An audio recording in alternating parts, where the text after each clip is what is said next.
gente, então agora após a correção, nós iremos aí para a página 34, tá? Onde nós iremos estudar o conteúdo de hoje. Então, a vivência democrática na escola, o regimento do Grêmio Estudantil. Bom, gente, a gente ouve muito falar sobre regimento do Grêmio Estudantil, muito mais em filmes, né? Às vezes em novelas, a própria Malhação às vezes aborda esse tipo, né, de assunto, como até aquela novela também da 11, eu esqueci o nome, acho que era Poliana, eles também tinham essa atividade na escola, né? E é bem legal quando a gente tem uma estrutura legal, bacana, enfim. Então hoje nós vamos aprender um pouquinho, tá, sobre de como construir um Grêmio Estudantil. A gente tem mais ou menos uma ideia. Aqui a gente vai ver um pouquinho na prática, tá bom? Na teoria aí. Então vamos lá. Por que e para que elaborar um regimento do Grêmio Estudantil? Bom, gente, primeiro, claro que eu não vou ler esse texto todo aqui para vocês, né? Tudo que a gente quer fazer que dê certo, é bom a gente criar o quê? Metas, regras, objetivos, regimentos, que são coisas que a gente tem que o quê? Seguir, né? Igual, por exemplo, a gente tem aí a LDB, né? Que são as leis de diretrizes e bases, que tem alguns regimentos que a gente tem que seguir. A gente tem o ECA, né? Que é o Estatuto do Adolescente, que tem lá também da criança, do adolescente, né? Que a gente tem algumas regrinhas, como, por exemplo, toda criança tem direito ao quê? A estudo, a escola. Então, é algo que a gente tem que seguir. Então, tudo que a gente vai fazer, é muito importante a gente colocar regras, regimentos. E o Grêmio Estudantil não é diferente. Por exemplo, para ser o presidente do Grêmio, o que tem que ser? Até um exemplo bem comum hoje, os meninos, um exemplo, que querem às vezes fazer escolinha de futebol, em que às vezes não precisa pagar, mas ele tem que ter o que na escola para continuar sempre atuando lá naquele time? Não. Notas, né? Alguns lugares, alguns clubes pequenos, né? Eles pedem o que? Sempre o boletim bimestral do aluno para saber como ele está indo na escola. Isso. Então, para ele conseguir manter-se nessa atividade, ele precisa o quê? Manter as notas dele, com notas boas, sem notas vermelhas, senão ele pode perder aquela oportunidade. Isso incentiva o quê? O aluno a estar sempre estudando, porque às vezes a gente vai jogar bola e esquece que existe escola, e aí prejudica. Então a intenção é o quê? Praticar o esporte e não prejudicando a vida estudantil do aluno. Então o Grêmio, ele tem várias regras, vários regimentos para ser seguido. Cada Grêmio tem o seu regimento. Cada regimento, ele é colocado de acordo com a cultura e estrutura, né, da escola, do ambiente em que está se montando um Grêmio. Até aí tudo bem, gente? Tranquilo, né? Bom, depois vocês vão dar uma lida aí na página 35 e 36.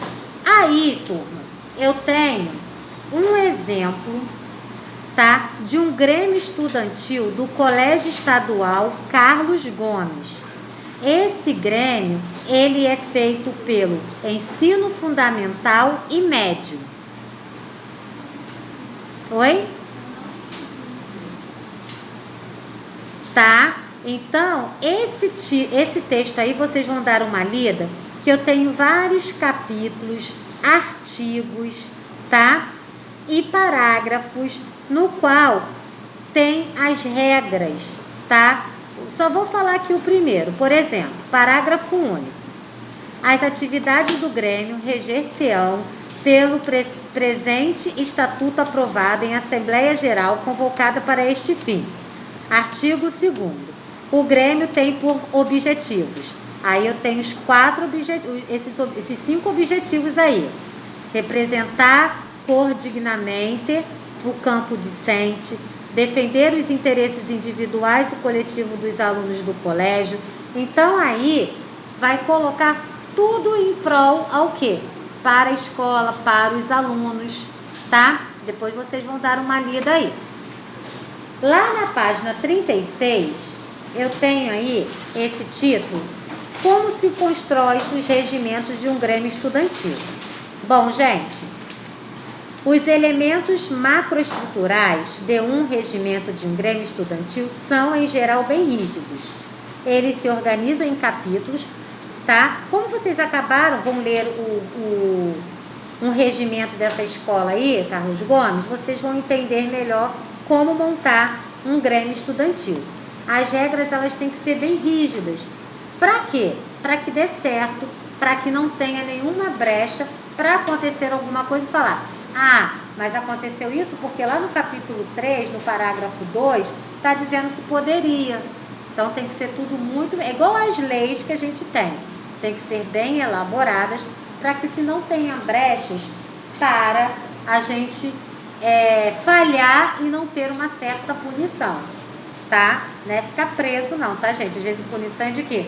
Não participar do próximo jogo, ou não participar da dança que vai ser apresentada num próximo projeto da escola, tipo como se fosse um castigo, né? Bom, cada qual abordado um tema relativo ao funcionamento da instituição. No fragmento que você leu, há os capítulos dedicados, por exemplo, à denominação do Grêmio, o seu local de funcionamento e seus objetivos, bem como a constituição de seu patrimônio, entre outros. Tais capítulos, por sua vez, se organizam em parágrafos devidamente numerados, assim como os seus subitens, para os quais podem ser usados algarismos romanos ou letras. Dentro dos parágrafos, pode haver as chamadas seções, responsável para detalhar aspectos abordados nos artigos. Então, aí eu tenho um regimento dividido em capítulo, artigo e seções, que são representados pelos números em algarismo, tá? Bom, isso explica mais ou menos como se constrói um regimento, tá? E lá na página 37, a gente tem uma atividadezinha aí para ler e responder. Vamos lá, Caio? Vamos lá? Então, gente, na lei número 1 tá assim: o Estatuto do Grêmio Estudantil é um gênero textual. Isso equivale a dizer que possui uma estrutura própria e uma função comunicativa bem definida.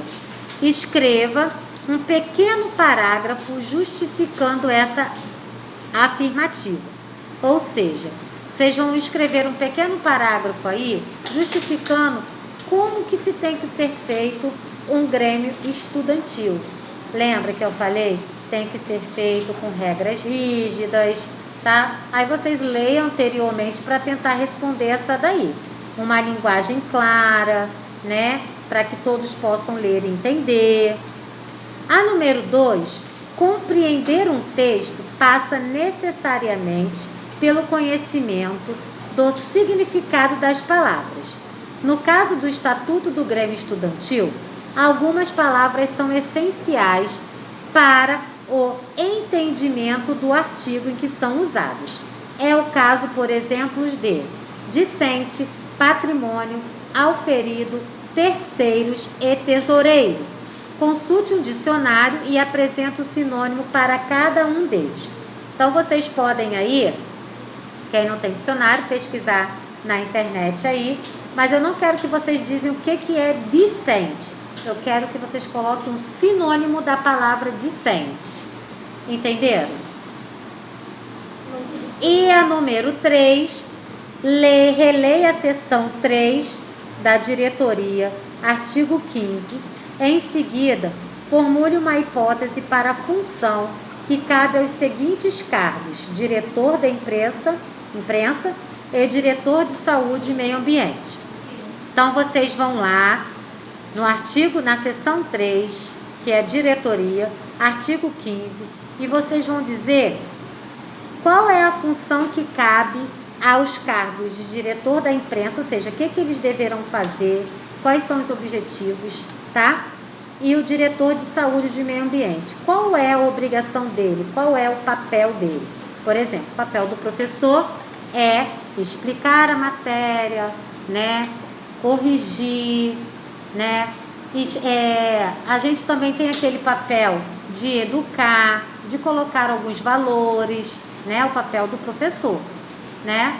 Que muitas das vezes, infelizmente, não tem e a gente ensina.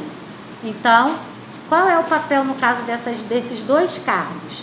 Lê lá no texto e coloca aí, tá bom?